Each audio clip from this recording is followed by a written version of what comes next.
Taxes. Does that word make you shudder? For most photographers, it does. We have creative minds and numbers is low on our list of exciting things to do for our business. Did you know that there is more than just your annual taxes that you're responsible for paying in a year? Did you also know that some taxes you can charge your clients? If your internal head just shook no, then this video will be perfect for you. Hi, my name's Heather and I'm a wedding and senior photographer based in PA. On this channel, I love educating other photographers about taxes and finances as a small business owner, and I'm so excited you're here.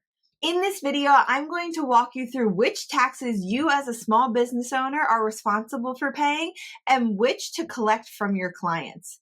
This video is brought to you by my free masterclass, Maximizing Your Tax Deductions as a Photographer. In this masterclass, I'll walk you through the 5 most common tax deductions that photographers miss when preparing for tax season. I'll give you actionable tips so you can maximize your deductions and keep more of your hard-earned money. In addition, coming soon, I'll be opening up my Make Taxes Suck Less course, a beginner photographer's guide to taxes. You can find a link in the show notes for instant access so you can learn even more about preparing your tax numbers as a small business owner. Now, let's jump into the video and make sure you're aware of all the taxes owed as a small business owner. When starting out, there are a few common mistakes photographers make regarding taxes. This can be things like not charging sales tax, missing estimated tax payments, or not saving enough money for all the tax-related payments throughout the year. These can be all avoided with a little preparation. Taxes are not just a once-a-year thing once you're a small business owner. There are several tax deadlines throughout the year. Making sure you have these marked down ahead of time will help you avoid late payments or mistakes due to rushing to get it in on time. In addition, setting money aside throughout the year takes the stress off of how you'll pay for these different payments. I suggest setting 30% aside from any income you receive for your business as soon as it hits your bank account. This takes that money out of sight so you're not tempted to spend it on something else. Then just transfer that money back to your account when a payment is due, and you won't have to be stressed about where that money is going to come from. Now, let's break down which of these taxes you're responsible for and which you can charge your client. First, let's go over the taxes you need to pay. The one that everyone is aware of because you pay it if you're self-employed or not is the annual tax return. This consists of federal, state, and local income tax. Depending on your state, you may pay towards all 3 of these or just some of them.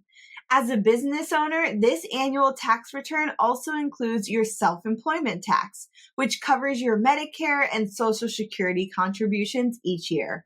All of these taxes are based on a percentage of your income, and thus you are required to pay them. If you make more than $1,000 in a year for your business, you are then required to also pay estimated taxes. These are quarterly taxes based on the filer's reported income for a period.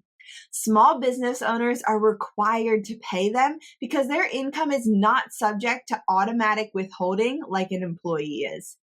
These payments go towards your annual tax return, so it is covering your income taxes and self-employment tax.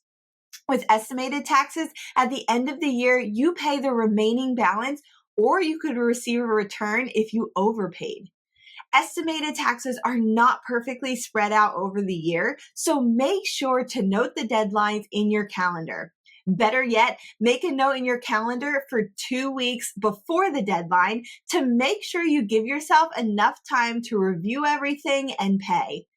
I would also recommend doing this for your annual tax return. April 15th is a very known date, but don't wait till the last minute to file them. Your accountant or CPA may be swamped, and you don't want there to be a chance that you don't make the deadline.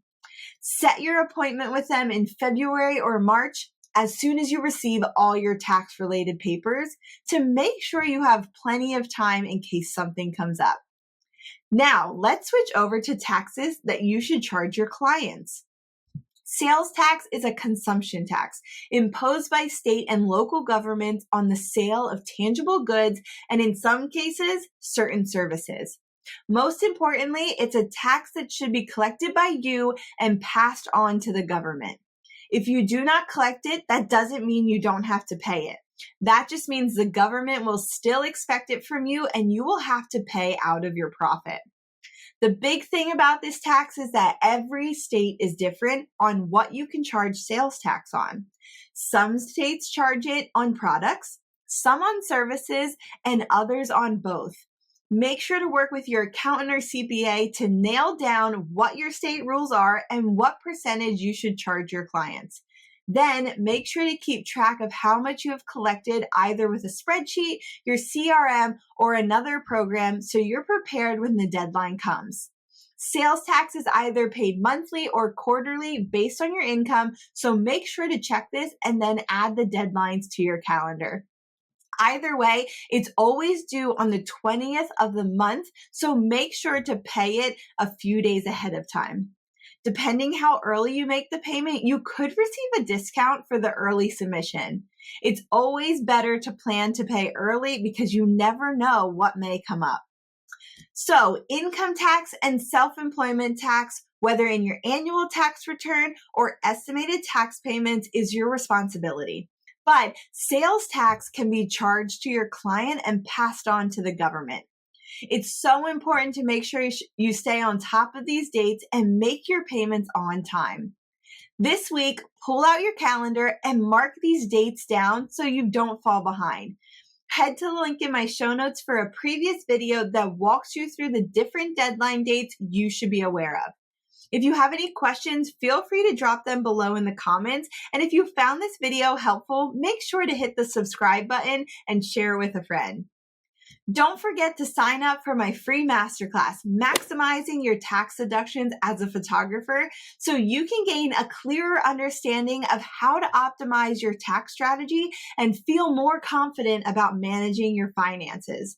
And if you're looking for more, sign up at the link below for access to my Make Taxes Suck Less course, a beginner photographer's guide to taxes. Thank you again so much for joining me this week, and I can't wait to see you in the next one. Bye, guys.